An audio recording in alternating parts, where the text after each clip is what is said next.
Welcome back to the new episode of the Crosse Thinkers, and today we have Dr. Andrew Jagim. It's hard for me to know actually what your occupation is. I do have this online, that is, you're the athletics director of sports medicine research at Mayo Clinic, but you also teach at UWL. So would you mind telling us a little bit about your occupations? Yeah, so I started at Mayo about a year ago, and I was brought on as the director of sports medicine research at our Onalaska clinic in town here. So my primary role is to kind of oversee and develop a lot of the research projects that come out of that department. So through grant writing, different study proposals, and then the actual data collection process itself. So I kind of have my hands in a little bit of everything in that space. And then I do also see patients out there as well. So anyone in the community that's looking for any kind of guidance or consulting related visits pertaining to sports nutrition, training, strength conditioning. We have a lot of equipment over in our lab there that allows us to do different testing for body composition, metabolism, strength performance, and such. So we kind of have a lot of different services that we can offer to patients that, could be a high school athlete, that could be a 70-year-old triathlete, or anything in between. So we do kind of work with patients out there as well. And then, as you mentioned, I'm an adjunct here at the University of Wisconsin-La Crosse in their exercise and sports science department. So I teach their sport nutrition classes online in their undergrad and graduate programs. Cool. So today our topic will be the science of weight loss. But just during our conversation before this podcast, you do have a podcast on your own, so would you mind just talk a little bit about that? I do, yep. So in collaboration with Joel Lukey, who's the head athletic trainer and director of sports performance in our athletics program here on campus, he and I, and then a chiropractor, Dr. Kyle Boyland, who runs Cooley Health out in West Salem, the three of us started a podcast called Clinically Pressed a couple of years ago, and so we've just kind of done different interviews with experts in the sports performance, sports medicine world, whether it's a chiropractor, physical therapist, coach, sometimes athletes themselves. And so we just kind of pick their brain on different insider tips on how to optimize performance, recovery, things that they should eat or should do through training. So we've had that going for several years now, and it's a good excuse to meet really interesting people and have good conversations. So we've enjoyed doing it. So for guys who are listening, if you enjoyed today's podcast, there is definitely 60 more episodes if you want to dig more. Yep, absolutely. Topic, right? We'll link to that. So let's just start with the science of weight loss. So what are some popular strategies for weight loss we hear right now? And you also mentioned some of them are healthy and some of them are actually pseudoscience. Yes. Would you mind give us some some kind of ideas on that? Yeah, this is a topic I kind of like talking a lot about because there's so many different opinions and strategies that you can kind of tackle this idea of weight loss. And you see a lot of kind of fads come and go through the nutrition and fitness kind of industry. Some of them are a little bit more backed by science, and some are kind of completely random and just something that was advocated from someone online. So I would say some of the more popular strategies right now, you hear a lot about intermittent fasting or time-restricted feeding, where you're only eating during certain periods of the day, or maybe you go an entire day where you're completely fasted, so you're not consuming anything during that particular day, or maybe you stop eating at 5 o'clock at night and you do more of a kind of a time-restricted type of eating schedule. So the thought process behind that is that by doing so, in limiting when you're eating throughout the day, you're more likely to just eat less throughout the day, especially if you go an entire day fasting. Obviously, you're not consuming any calories, so you're more likely to be in what's kind of called a calorie deficit. So you're burning more calories than you're putting in or you're consuming throughout the day. And if you do that enough over periods of time, it's going to lead to weight loss. So that's one, I'd say, kind of current, more popular strategy that I hear a lot about right now. Another popular strategy is the ketogenic diet, or trying keto is how people will sometimes describe it. And the keto diet is one that's very, very high fat and very, very low carbohydrate. And by doing so, you kind of eliminate your body's internal stores of carbohydrates, and it forces your body to adapt to other fuel substrates. And in that case, that's going to be body fat and also the fat that you're consuming throughout the day. And if, again, you kind of eat that way for long enough periods of time, you enter this state of nutritional ketosis, it's called, where your body will start producing ketones that you can also kind of metabolize and use for fuel and energy production. So again, a ketogenic diet, it's really just a way of manipulating the types of foods that you're eating And why that can lead to weight loss is generally by restricting, in this case, carbohydrates. Again, that person is just less likely to overeat carbohydrates, which if we think of what kinds of foods those are crackers, chips, desserts, cookies, foods that are sometimes very, very high in calories. And if you eat too much of those, it's going to put you in kind of an excess energy state or consuming too many calories. So again, it's just another strategy that you can do so that you create a calorie deficit at the end of the day. So, there's nothing really magical, I would say, about those diets. They're just very different strategies, obviously, but at the end of the day, they help someone eat less on a consistent basis. And if you can do that consistently, that person's likely to lose weight over time. So with diets, usually at the end of the day, if they're creating some type of energy deficit or calorie deficit, it's likely to work in terms of weight loss. Now, that could come with other health benefits. If someone's diabetic, sometimes reducing carbohydrate intake can help improve markers of insulin sensitivity and, again, kind of adapt or create some metabolic adaptations that offer other health-related benefits. So it's important sometimes to discuss other things than just weight loss itself, but oftentimes that's what people are most focused on. And really there's a lot of different ways that you can kind of go about it. It's a matter of finding the diet and the eating style that works best for you. At the end of the day, the best diet's the one that you're able to stick to and follow long term, because the second you go off that diet, you're really susceptible to regaining that weight. So that's why it's important to find something that's sustainable and practical, so that again you could just adhere to it long term. So is like doing weight loss through diet is the ones we heard about, like you lose 100 pounds, but then once you stop doing that, you just gain the 100 pounds back really quickly, compared to bodybuilding, like exercising and everything else? Yeah, you can. It kind of depends on what it means when you go off the diet. So if we take an extreme example, someone who is kind of morbidly obese, maybe 350 pounds, let's say they try keto for a couple of years and they do great. They lose 180 pounds.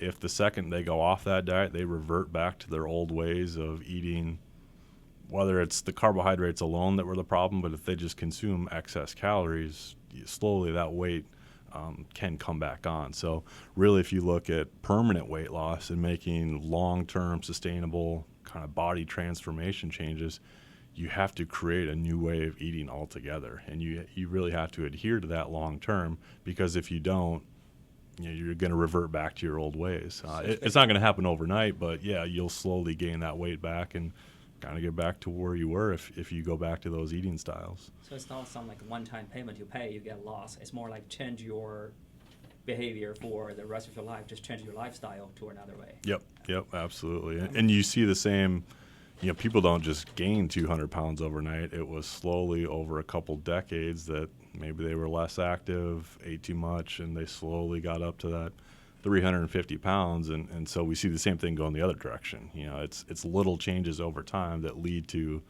substantial weight loss or weight gain. So it's nothing magical. It's basically your lifestyle determines how you look. Yeah, and same thing with diets. I just mentioned too there with the keto diet, intermittent fasting. There's Weight Watchers, there's Nutrisystem, there's all kinds of those different diets out there, gluten-free diet, or whatever you kind of adhere to. They all have their own unique way of manipulating food intake, but at the end of the day, if they get you to eat less, it could be successful in leading to weight loss. I had a friend, I recently saw him, actually he came here to visit my baby, and he's actually doing keto. He was trying to sell that idea on me. I can totally see that thing work on him. But then he tried to explain the ideas to me, and he just mentioned like, okay, idea comes from, basically this is like a symptom of a disease. And that's the moment I think, okay. So this sounds fantastic, like you can manipulate your diet to go through weight loss, but when I heard the story about the disease, the keyword, I say, okay, can that be harmful to your health? And can you elaborate on that? Like, what should we watch for as an indicator for good weight loss, just other than just I lost so much pound? You talk about like body compositions and anything like that? Yeah, so a lot of times when I work with people, I try to explain to them that it's more than just the weight on the scale, and more than just what your body weight says. It's important to also look at other facets of your health, And then also even digging a little bit deeper into your body weight of what's your body composition look like. So what type of weight and type of tissues do you have? Are you very muscular and very lean, or do you have excess body fat? Those different kind of tissue types and amounts of those are going to create different body fat percent values for a person. So weighing one thing or whatever that number on the scale tells you is one thing, but what your body fat percent is or what your body composition is, that tells you much more information about kind of the status of your health and in your body weight itself. So a lot of times I work with them, or I work with people on not just, again, improving body weight, but let's improve body composition. Let's focus on maybe losing body fat while at the same time focus on maintaining, usually it's referred to as like fat-free mass or lean body mass. So that's kind of the good type of weight if you want to describe it that way. So bone mass, connective tissue, ligaments, cartilage, and then muscle mass usually gets factored into that as well. And those are kind of good weight or good tissue types that you want to maintain throughout your life. You want to kind of have as much as you can so that when you're an older adult, kind of in your sunset years, you're not that frail old person that's can't carry their own groceries. They're one fall away from breaking their hip and going into a nursing home. You know, you kind of want to be strong and functional and maintain some autonomy later in life.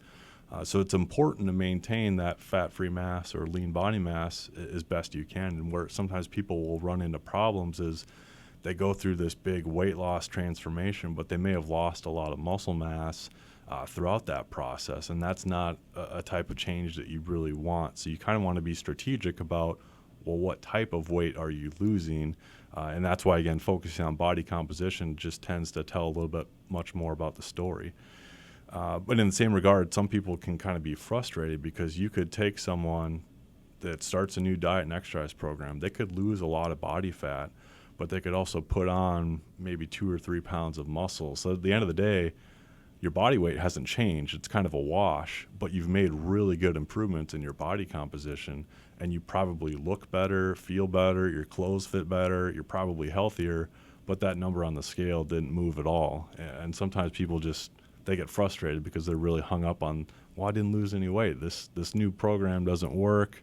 What's the point of doing it? But in reality, again, they made some really positive changes and significantly improved their body composition. So that's why, again, just digging a little bit deeper when we talk about body weight and weight loss is one thing. It's, well, what kind of weight are you losing, or what other types of changes are occurring within your body? Is it pretty easy to monitor your body composition, or do we need to find a professional? There's a lot of newer technology advances coming out that's making it a little bit easier to do, a little bit cheaper to do. People have probably seen some of these devices in different gyms or fitness centers. Some of them are handheld devices, like kind of just looks like a small handheld video game controller or console. And that's called a bioelectrical impedance analyzer. And it's a way to kind of estimate your body fat percent and body composition. Some of them are better than others, whereas, like our sports medicine department, we have kind of the gold standard way of doing a body composition test that gives you much more accurate and detailed information. So you can just put a little bit more faith in the accuracy of that device so that, again, when you're tracking it, you can really get a good idea of what types of changes are occurring, whereas if you're relying on some of the commercially available handheld devices, their margin of error might be so big that you're missing what's really going on when you're using it to track changes over time. So you kind of get what you pay for with some of those devices and technology, but the science is getting better. Those devices are getting more accurate as they kind of continue to emerge within that market. So is it like affordable, at least, the price? So if you want to buy little handheld ones, most of those are under $100. So that's not too bad. Yeah, whereas we have like a DEXA scanner that we have out in the clinic that, those are $50,000-$60,000 that obviously is not affordable for even most gyms or fitness centers to purchase something like that. So they have, I would say, devices that are kind of in between those extremes, and some of those, are like $10,000. So a gym might invest in that, and that way if you, join a membership or purchase a membership at a gym, you might get a body composition test, and so it's becoming more affordable in certain spaces like that. So you just kind of have to, I would say, seek out someone who might be an expert in that area, so that you're getting what you think you're getting, I guess, and it's worth your money. Have it? Or any gym? I don't know if the rec center has them. So the Mitchell Hall here on campus, the Human Performance Lab, they have some body composition devices there that anyone on campus or from the community can contact them, go in for a test, and then we do the same out at the clinic in Alaska. So you can call us up and say, hey, I want to come in and get a body composition test done. So there's the ability to do that even within our local area here in La Crosse. That's nice. So let's come back to the body compositions, right? So in order to have an all-around rebuild of your body compared to just the weight loss, is there any other activities we need to do together with manipulating our diet, like exercising, whatever? Yep. Yeah, absolutely. Physical activity and exercise also play a big role in any kind of body weight change, but definitely with a body composition change. So if we're just talking about weight loss, I don't want to say you don't have to do exercise, because I'm always an advocate of exercise. It's beneficial for anybody in any situation. Sick, healthy, old, young, normal weight, overweight, regardless, exercise can make a positive impact on your health. But you can lose weight without exercising. Kind of going back to why diets work, if you just eat less or create a calorie deficit on a consistent basis through manipulating your diet, you can lose weight. Now, physical activity can help in that, because anytime you're doing activity or exercising, you're burning calories. It takes energy to move your body around on a treadmill or in the weight room or out on a biking trail. And so by doing that, you burn energy, you're burning calories. And again, that helps manipulate our kind of state of energy balance. So you're in that scenario, you're burning more calories than you might normally would. Again, that goes back to helping create a calorie deficit. If you burn more calories than you consume throughout the day, again, you can lose weight. So exercise is a way to manipulate one side of that equation. You're burning calories, you're increasing your energy expenditure throughout the day.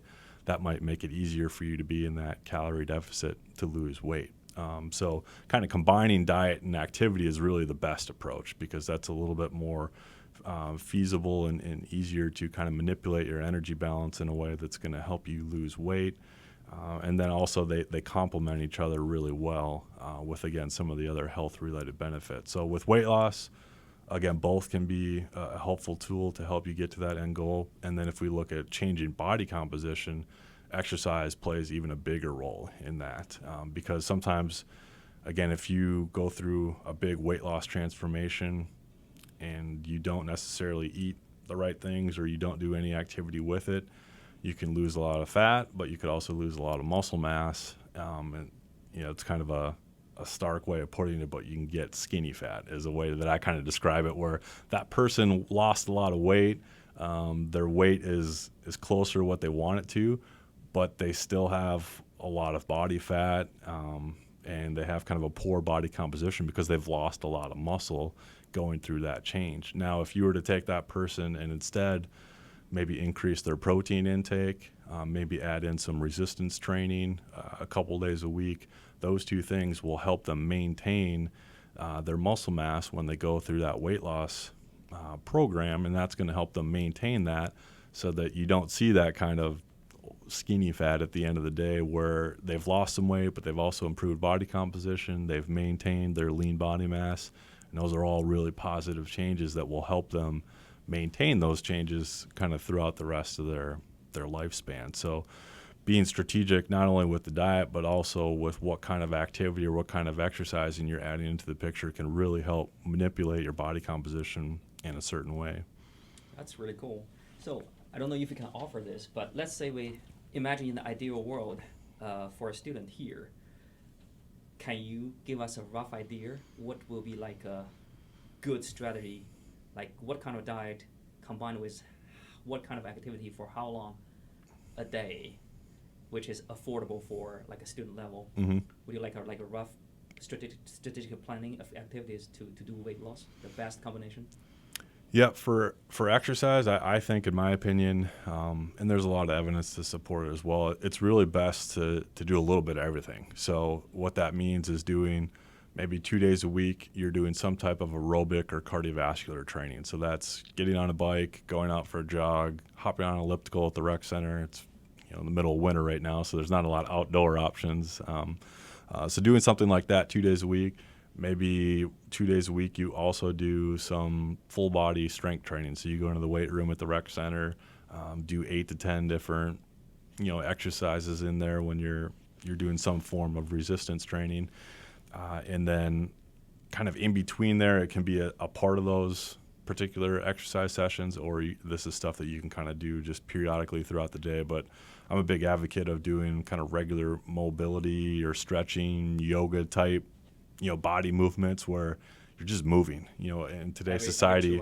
Every 1 hour. It doesn't even have to be that frequently, as long as you're kind of doing it, I'd say at least once a day. Just because we sit so much now in today's society, so that your body gets stiff, your joints get stiff. And if that happens and then you try to go exercise, you're more likely to injure yourself because your body's not able to move properly. You don't have full range of motion. So I think it's important to do that as kind of just a regular maintenance type of thing where you're moving through full range of motion, as frequently as you can throughout the week. Because again, otherwise you're just likely to get hurt exercising, and then you have to stop doing all kinds of activity.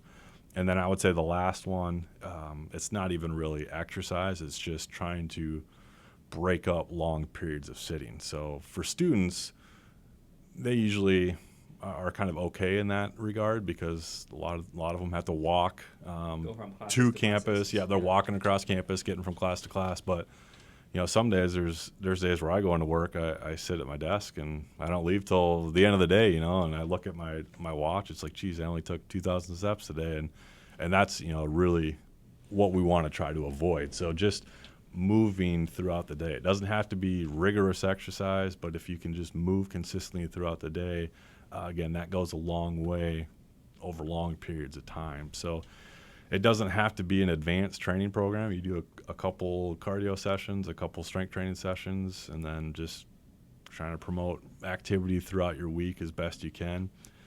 From the activity side of things, that's really pretty good. And then for college students, their biggest battle that they're going to fight is not going crazy at the dining center and then trying to limit kind of late night snacking where they're getting pizza and, all kinds of kind of junk food type options in their dorm room. So, ramen, mac and cheese, pizza, Pop-Tarts, the stuff that every college kid eats. I was in college, I ate those kinds of things, and, they're easy to make, they're cheap, but they're very low in terms of nutritional quality.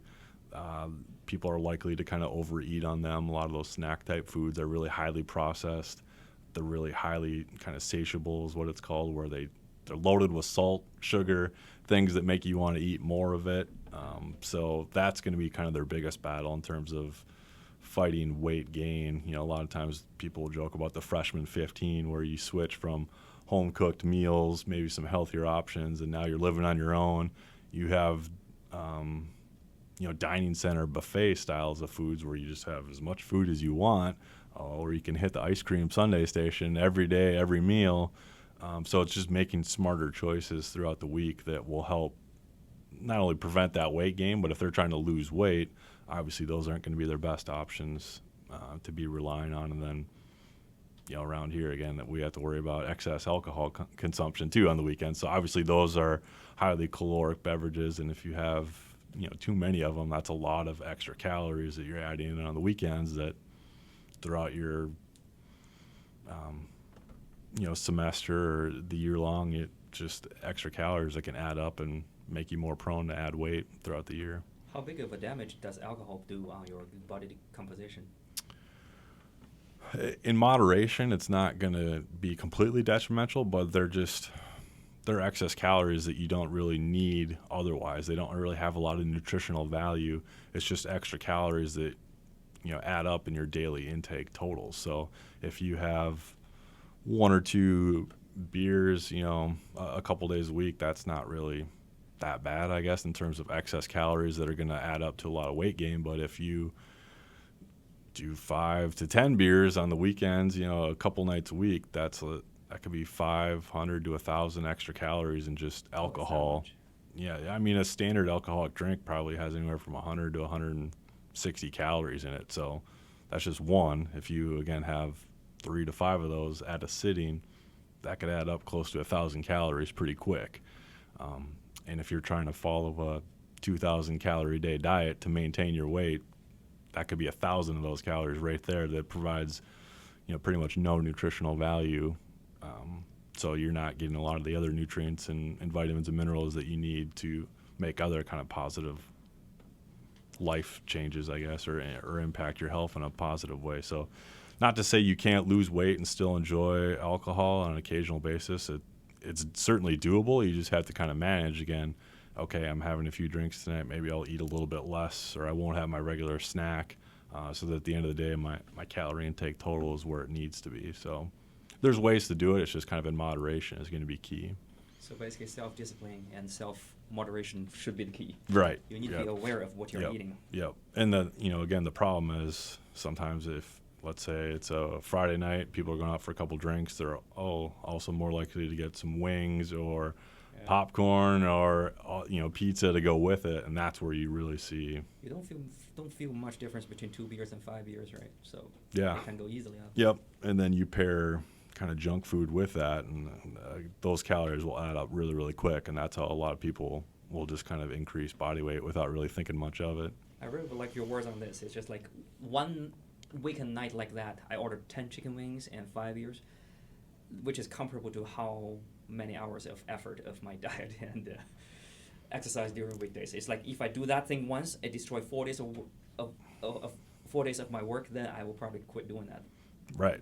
It's like 4 days, 3 days. Yeah, I mean the amount of exercise that you would have to do to kind of offset that in terms of a calorie exchange, it doesn't quite work out that nice and neat, but that's maybe the equivalency of running a marathon. I mean, it's really. Yeah, it would be quite a bit. 5 beers and 10 wings would easily, I'm just trying to do the math in my head, probably over 2,000 calories or close to it. So, usually you burn about that much running at least a half marathon, if not a full. So, yeah, that's why like a little going off rails like that can really kind of destroy your you think it's no big your deal. hard week of work that you put in. So it's trying to minimize, some of those nights, or at least maybe instead of 5 beers and 10 wings, it's half that. That alone can make a pretty big difference. So cool. So let's move to the next topic we have on our list. We're talking about safeties of dietary supplements. So can you tell us what is a dietary supplement? Yeah, this is another area of research that I do quite a bit of work in, is looking at the safety and kind of efficacy of different dietary supplements on the market. So in 1994, Congress passed an act that really kind of set the standard definition for what a supplement is, and it's any kind of ingredient that's meant to supplement the diet, and that can be any type of protein, amino acid, any kind of herb, vitamin, mineral, herbal extracts, enzymes, even some obscure like organ tissue kind of concentrates. So there's a lot of kind of random things that fit underneath that umbrella of definition. But again, it's meant to be some type of supplementary ingredient to the standard diet. So what it doesn't include pharmaceuticals, so medications, drugs, things like that don't fit into that umbrella. Performance-enhancing drugs, so anabolic steroids, growth hormones, none of that stuff is in this category of dietary supplements. So I always like distinguishing what is and what isn't a dietary supplement. So if you go into a GNC store or the aisle in the grocery store, you kind of know where the supplement aisle is and generally what's in there. So if you look, there's vitamins, there's minerals, there's protein powders, bars, sometimes energy shots, energy gels, creatine, pre-workout powders, all that kind of stuff fits in this umbrella of what a dietary supplement is. And there's hundreds of them out there on the market, and there's new ones that come out each month, each year. So it's a multi-billion-dollar industry. And the problem is it's not the most regulated of industries. So depending on who you ask that question to, you're going to get a different answer. Some people say, it's absolutely regulated. It falls underneath the FDA's purview. Others say it's not regulated at all. I'm kind of in the middle. It technically does fall under the FDA's purview and they kind of oversee it and regulate it. My concern is that there's no pre-market regulation, meaning a company that's designing their supplement doesn't have to demonstrate any clinical safety evidence that says it's our product has been tested, it's safe for them to consume, and it validates our marketing claims, or what we say in the bottle is actually what's true, and we've done substantial clinical trials to demonstrate that it's safe and effective. There's none of that has to be done, or none of that takes place in terms of a pre-market regulation. The only time that you'll really see a lot of kind of hands-on involvement with the FDA is kind of what's called post-market regulation. So if it comes out that a lot of people got sick from a certain product, a lot of people ended up in the ER, and all of a sudden they can connect all these different adverse events throughout the country through kind of a centralized reporting system, then all of a sudden the FDA will say, whoa, we're going to contact this company, tell them to stop distributing and manufacturing their product until we can figure out what's going on, and they'll kind of do their own investigation that way. So if you want to call that regulated, that's kind of up to you to form your own opinion. I wish there was more regulation and more oversight and more kind of stipulations up front that companies had to kind of follow before they could start selling a market. But if you and I wanted to go down the hall and mix up some powders and try to sell it, we could slap a label on it and sell it online if we wanted to. You do, if you're developing a new dietary ingredient, you do have to send a letter to the FDA saying, hey, we've come up with this new amino acid, some kind of peptide blend that has not been sold on the market. We do have to notify them, but we don't have to really demonstrate any kind of safety and efficacy beyond that. The Federal Trade Commission also is a little bit involved in this process. So they're the organization that oversees the marketing side of it a little bit more, so that companies theoretically can't just put whatever they want on the label and say, hey, it's going to cure you of X, Y, and Z, or it can help you build muscle, lose body fat, and all these different claims. The problem is that they can't quite keep up with the rapid growth of the market. So there's a lot of companies out there that say a lot of things on their labels that hasn't been shown in any kind of lab or scientific setting at all, and they're getting away with it for the time being. If they get big enough, sometimes that's when they can get in trouble with some false claims, or another company might file a lawsuit saying, hey, they're making all these false claims and stuff. We want them to back that up with some evidence, or they need to take that off their label. It's not true.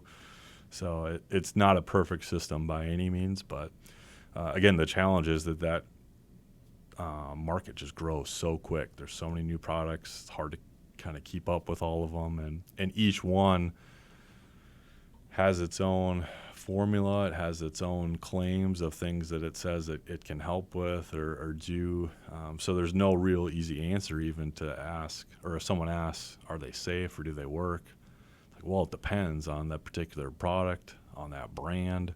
How much of it are you taking? Are you taking it to gain weight, to lose weight, to improve health, to improve your vitamin D levels?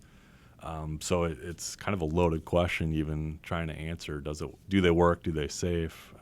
Some supplements do have a good amount of scientific evidence supporting that they're safe, that they're effective, that they can improve performance, or they can help with weight loss. So it's not a damnation on all of them, because there are companies that have gone through the right channels, that have funded research demonstrating, again, their products, it works and it's safe. So there are those companies and brands out there that do kind of go through those.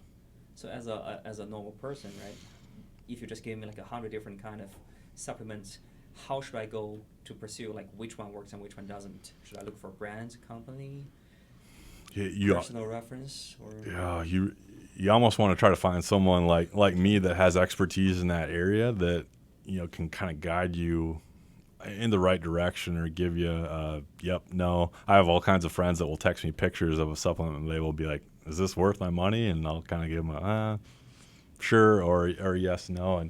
And you mentioned brands. There are some brands that I think do just have a higher standard across the board. You can put more faith in those kinds of companies. A lot of those have open labels, meaning they will tell you exactly what's in that product, how much of it is in there, whereas not all companies will do that. Some will hide their supplement facts in like proprietary blends or like an energy matrix where they'll tell you the ingredient that's in there, but they don't tell you how much is in there. There may not even be any of it in there. They can, again, put whatever they want on the label. So there's some interesting case reports that will come out where some researchers will actually test products off the shelves, and they'll show all kinds of variability in what's actually in that container versus what's on the label. And that's a pretty scary reality that industry can do those kinds of things. There are some safeguards where there's third-party testing that's kind of come into this market. One of them is NSF is the name of the company, but they'll test different supplement products and supplement brands, make sure that they're of high quality, that what's in there is what's on the label. There's no banned ingredients or any kind of illegal drug compounds that are in there that obviously shouldn't be in there, and they kind of put a stamp of approval on that product. So it's important for athletes to make sure they're choosing those kinds of products, because if they're drug tested for their sport, they want to make sure if they're taking a supplement that it's been independently reviewed by some other entity and they've put their stamp of approval on it saying, yep, this one doesn't have any banned ingredients in it. It appears to be safe, or at least what's in there is what's supposed to be in there. There's no other impurities in there. And so it's important to find, I think, products and brands that at least have that kind of stamp of approval on them. And like I said, especially for athletes, because if they take kind of a lower quality product that doesn't have that, let's say there were some banned ingredients that were slipped in there, they could easily fail a drug test and be suspended or banned from their sport. Yeah, that's really bad. Has anything bad happened before, like something worth knowing? Yeah, there's a lot of literature on inadvertent doping is kind of what that's referred to, is where the athlete, again, it was a tainted supplement product, and they didn't know that, and they were taking it. There's a lot of controversy and scrutiny, obviously, because, well, can you trust the athlete? They easily could have been taking something on the side. They're just blaming it on this tainted product. Whoever is telling the truth, it's hard to know, and we'll never know, to be honest. But there are studies that have been published showing when they pull products right off the shelves, some of them will have testosterone in it, some of them will have amphetamine-like compounds in it, some of them have other kind of growth hormones or growth peptides. So that's already, that evidence is out there, and that's been demonstrated. So you do run a little bit of a risk, I would say, when you kind of buy lower quality products that don't have that independent third party, kind of quality assurance on it. Again, not to say all products are like that. It's just, it can happen. And a lot of people aren't aware that industry is that, I'd say, loosely regulated, that you do kind of run that risk. And unfortunately, there's even extreme case studies where people have died from heavy metal poisoning and other stuff that's in some of these products that obviously shouldn't be in them, or they maybe had a pre-existing medical condition that together that combination was lethal, and they went into liver failure or something. So there's evidence of that happening, and sometimes the FDA got involved where it was enough of a problem where they, again, connected the dots, and they found out that some product had a banned ingredient in there, and that was what was leading to, there's one pretty popular one in the late 2000s where I think there were about 60 cases of acute liver failure that had emerged from people taking one particular product, and they were able to find out what they were all taking, and that was the issue of why people were going into liver failure. So it's kind of a wild, wild west sometimes, and a lot of people recently will kind of blame me on hating for supplements, and it really couldn't be further from the truth. I love supplements. It's kind of what got me into this field in the first place. I was a high school athlete. I kind of was fascinated by the idea where you could take something that would make you a better athlete or speed up recovery. And so that's kind of how I first got interested in sports nutrition and exercise science. And so I'm still kind of an advocate for them. I'm just an advocate for making sure that you're educated about them, buying quality products.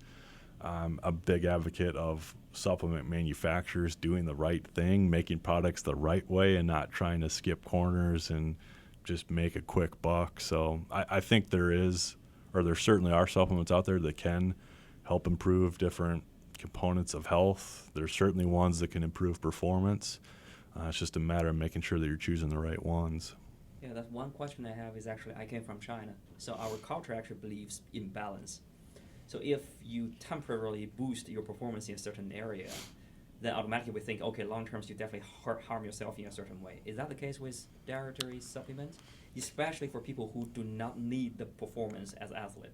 Yeah, that's a really good way to look at it. And there's some of that we see with even like vitamins. Vitamins we always think are so good for you. They boost, your immune system, overall health. But if you take excess or kind of mega doses of vitamins, they can actually counteract some of the positive adaptations from exercise. And the thought is that they are, a lot of them are designed to be kind of antioxidants, or they help reduce some of the damage of intense activity, or reactive oxygen species is kind of one of the byproducts of intense activity. So again, maybe if we take a lot of vitamins, we can reduce that and we'll be healthier, perform better. But by counteracting that stimulus, you're kind of removing the part of the natural adaptive response that we see from exercise. So there can be too much of a good thing in that sense. Same thing with like non-steroidal anti-inflammatory. So if you take ibuprofen because you're sore from exercise, so I'm going to take this so I feel better so I can exercise. Well, that again has shown to actually minimize some of the benefits of exercise, because you're eliminating part of that inflammatory response that's a natural part of how your body responds to exercise. So if you shut down that process, you've removed the stimulus and the signal that your body needs to kind of adapt over time. So yeah, I think there is a little bit of a give and take, and sometimes there can be too much of a good thing, and maintaining that balance. I think there's always kind of a catch. Okay, we upregulated this or we increased this, but at what cost, or what happens if we do that long term? And a lot of that we just don't know with supplements. It's still a pretty new industry, definitely understudied. So we really don't know the long-term effects of taking a lot of these different supplements, because they've only been around for 10, 15 years. Interesting. Okay, so let's move to the next one, our last topic actually, since we're already talking about the regulations of all kinds of drugs and everything, right? So pseudoscience and age of misinformation, which is a huge topic, not just in sports and medicines. But what's your opinion on social media and celebrities, advocating for a certain type of dietary supplements or certain kind of diet options, or exercising, anything? Do they do harms? Do they do good? Do they mostly harms, mostly good? Yeah, I think it's a little bit of both. I think it all depends on who you follow and where you get your information from. But I think this, like you said, it certainly impacts more than just sports medicine, sports nutrition. Any industry is going to be impacted by this, and I think it's going to be one of the biggest challenges of the next generation, is how to decipher good information from bad.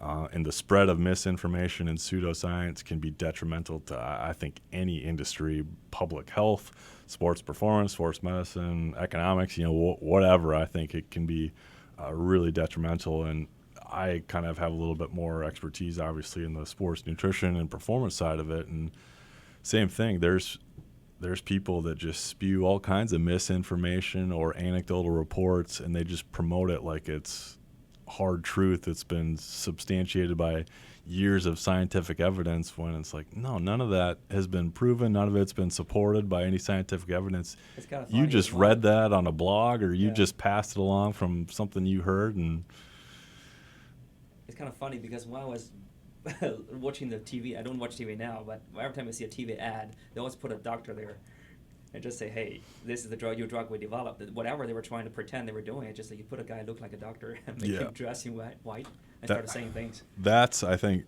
for me, it's one of the most frustrating things, but then I also think it's one of the most dangerous, because to the average consumer of a lot of that information, they see someone who is a medical professional that has the credentials, that's using big scientific sounding words. How do you not believe them? Whatever they're saying, you must think, yeah, they obviously know what they're talking about. I'm going to believe them. But there are still those people out there that have significant conflicts of interest. They're very, very biased.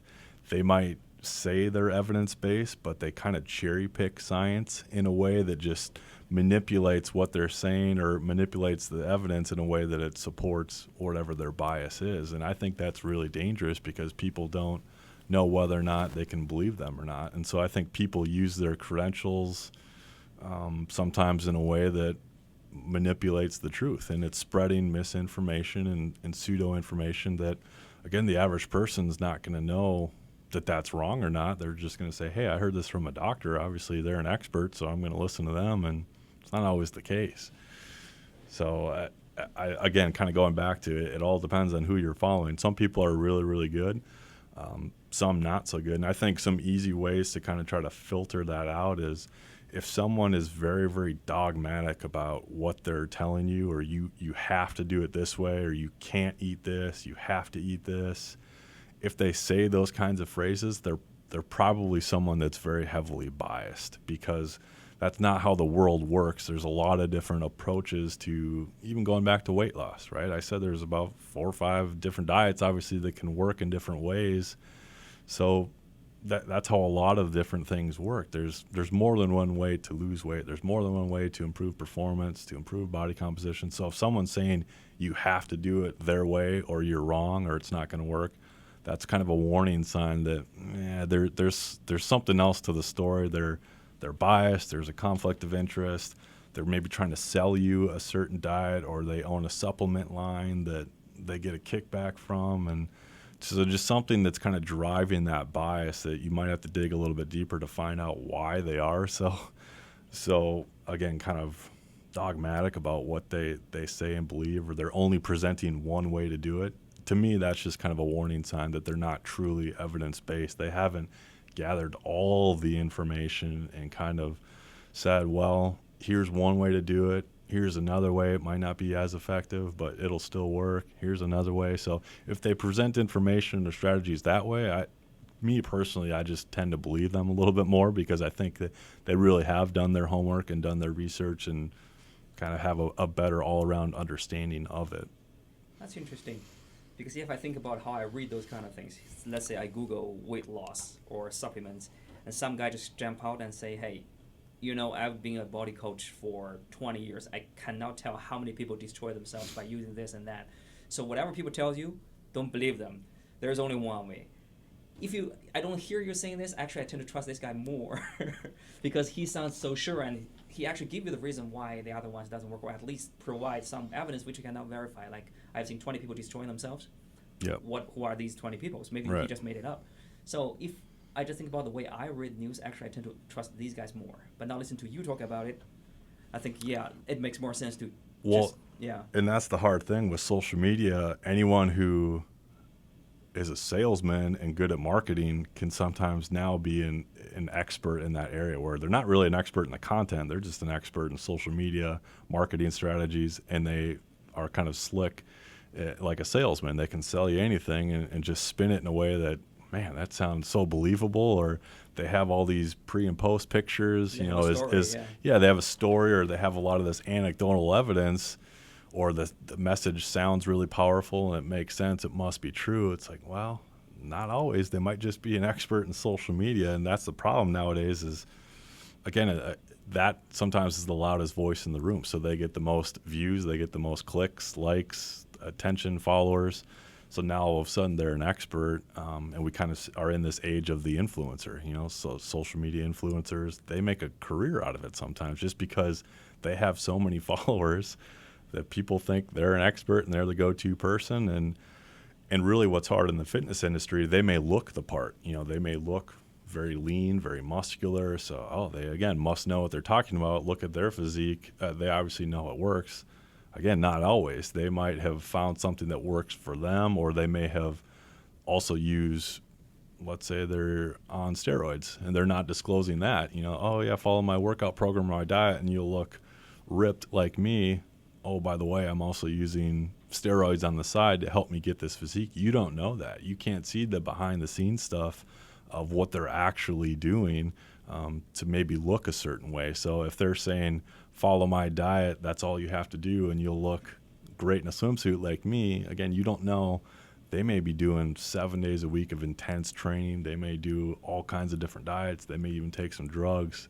and then they don't tell you any of that stuff. They just post their pictures on Instagram and say, follow what I say and you'll look like this. So in the age of social media and kind of fitness influencers, it's really hard because you can't help but kind of fall for that false sense of confidence. You know, they look like know what they're talking about. They sound like it. So again, it must be true. And anything Chris Pratt sells, basically, to buy it, right? It's like right. the moment I saw it, he was trying to sell something on Amazon. He's like shirt or whatever. It's just like, okay, you have a body like that, you sell anything, I'm going to buy it. Yeah. Otherwise, how did you get a body like that? Well, and that's really is biased. Yeah. That's another way to kind of filter out who to listen to, who not to. If they're selling you something, they're obviously heavily biased. You know, they're if it's a supplement, you know, they have their picture of their supplement in their post. They're getting money from that company, and they may not even take that supplement, and yet you don't know that to be the consumer. So it's really, really hard, and I think it really gets challenging again when you see medical professionals doing it. Like Dr. Oz is probably the most notorious case of this. He's been sued for millions of dollars of kind of false claims because of his, I can't remember what herbal, I don't know if it was green tea extract or something, but again, he's kind of been discredited by a lot of the medical community, but he still goes by the name of Dr. Oz, so people think he's a doctor, and they believe what he says about their his supplement, and oh, by the way, he makes millions of dollars off of it. So again, if you don't know a lot of behind the scenes stuff or dig a little bit deeper on some of these people, you just look at their credentials and assume they're an expert, and you should listen to everything they say. And sometimes it's true, sometimes it's not. That's the hard thing. So you kind of have to use your best judgment and try to listen to what they're telling you. Okay, are they presenting alternative strategies? Are they presenting a good argument, both pros and cons, or allowing the opposing kind of stance or viewpoint on it to also be a credible option, a way to go about it? So I don't know if you've seen Game Changers, the new Netflix documentary. No. So this is another kind of hot topic right now in the fitness and nutrition world. So that was a documentary that was put on Netflix a couple maybe months ago now, but it's very pro-veganism. So it's kind of almost like a media propaganda for veganism. So everyone in the world should be a vegan because it will help improve your health, help improve performance. Kind of you have to be vegan if you want to be the best human you can be. And again, that's a very heavily biased way to present that information. And then if you dig deeper, you find out that it's produced by James Cameron, who also has millions of dollars invested in plant-based food products. So he has a huge conflict of interest to make a movie showing the benefits of being a vegan or choosing plant-based options. And again, that's a very biased way to go about spreading information. Now, I'll tell anyone you can likely benefit from eating more fruits and vegetables. Absolutely. I'll agree with that all day long. But to think you have to be a vegan to perform at your best, to be the healthiest, that's not true. The evidence definitely doesn't support that. There's benefits of eating lean meats. There's benefits of eating dairy products for health and performance. So, again, there's more than one way to approach eating. And when you see fancy documentaries that come out like that, they're very compelling. They had doctors on it. They had scientists on it. They made a really strong case.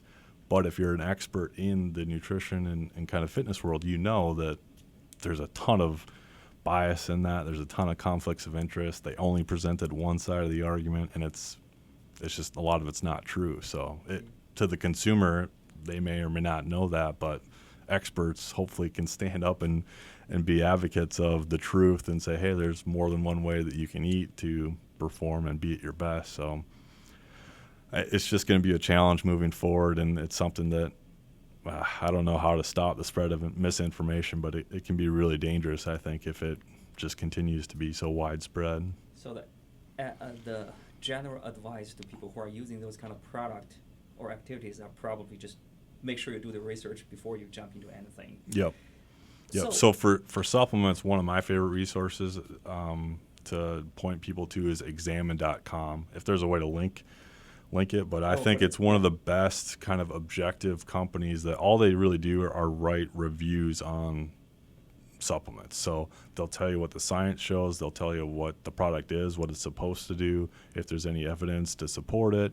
if there's any safety concerns. So it's a real easy to navigate website, and then it has pretty much any supplement that's out there. You can kind of search it on their website. So I think that's a good place for readers and listeners to just start. But like you said, do your homework a little bit, find out really what's in that product. Are they one of the companies that subscribe to third-party kind of quality assurance testing?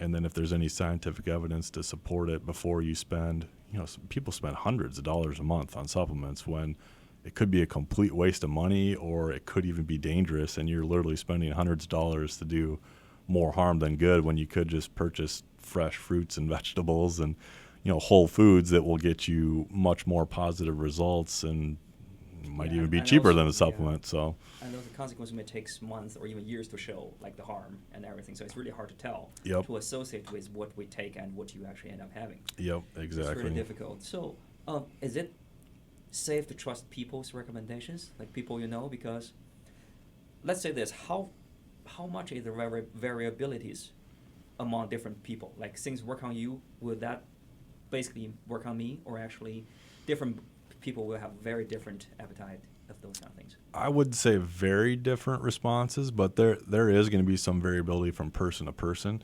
especially in how much they might need to see a benefit. And we see that a lot with like food recommendations for athletes. I'm going to recommend a marathoner eat very differently than a gymnast, or a bodybuilder is obviously going to eat very different than a high school female cross-country runner. So just like you're going to recommend very different diets for different types of athletes, same kind of goes with supplements as well, as they might need a different dosing amount to get the desired benefit, or they might have like a pre-existing medical condition that maybe it's not a good idea for them to take a caffeine supplement because they have a heart condition that's going to exacerbate that and it could even be dangerous for them. So I think it is important to treat each person kind of as an individual and find out, what are their actual needs?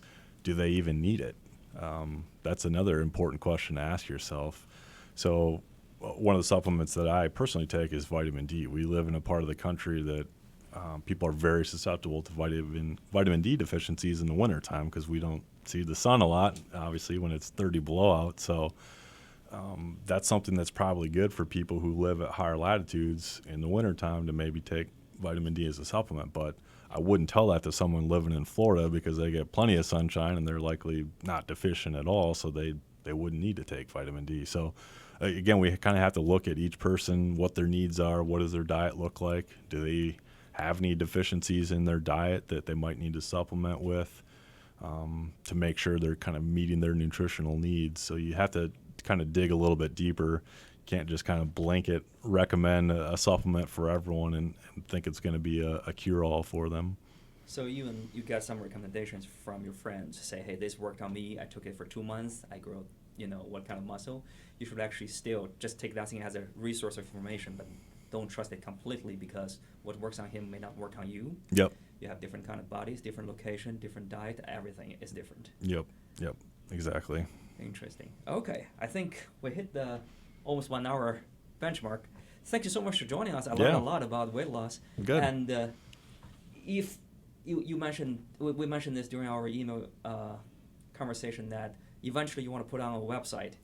So anybody who are looking for those kind of professional advices on regular activities on weight loss and activities and bodybuilding may use that thing as a reference and go from there. Yep. Right? So yeah. Hopefully we have that content coming soon and just kind of a more of a consolidated place for a lot of that even just information. links to examining.com. Yep. Right? That would be really nice. Yeah, exactly. And what we have, right, we will have a lot of links. There's other websites too that have a lot of that information on kind of do's and don'ts with supplements and even just other dietary recommendations of kind of how to follow some of these guidelines and how to know if you're hitting your nutritional needs or not. So for listeners who are looking for weight loss, bodybuilding, and to use dietary supplements, be smart, check your resource, and if you would like to know more, check out your podcast. Would you mind to say it again? What's the name and where to listen to it? Yeah, Clinically Pressed is the name of the podcast, and you can find us at clinicallypressed.com. That's the website, and there's all kinds of different past episodes of other people that we've interviewed, and some of them are just us doing kind of roundtable discussions or they'll interview me on nutritional recommendations for athletes and stuff. So I think it's a good podcast for athletes, for coaches, athletic trainers, if they're looking for some of the kind of evidence-based recommendations on a lot of these different topics that we've even discussed today. For starters, which episode do you recommend? Do you still remember? Yeah, it's been a while. I have to go back through. There's one where I'm getting tortured by a electrical stim device that's kind of a comical one to watch. We went down to Madison and interviewed someone who does a lot of training with athletes recovering from like ACL injuries. So they do this kind of high-powered stim device on like a muscular group that's being rehabbed through some kind of rehabilitative process, and it hurt like hell. And so I'm on camera kind of being slowly tortured by this device, and I think it's probably our highest viewed episode just because people liked watching me squirm on camera. But yeah, we got a lot of good different people that we've interviewed, and like I said, the best thing that I've gotten out of it is just an opportunity to meet really interesting people that are true experts in their field and have a lot of good helpful tips for people. Same thing here. Okay, thank you so much for joining us. Thanks for having me.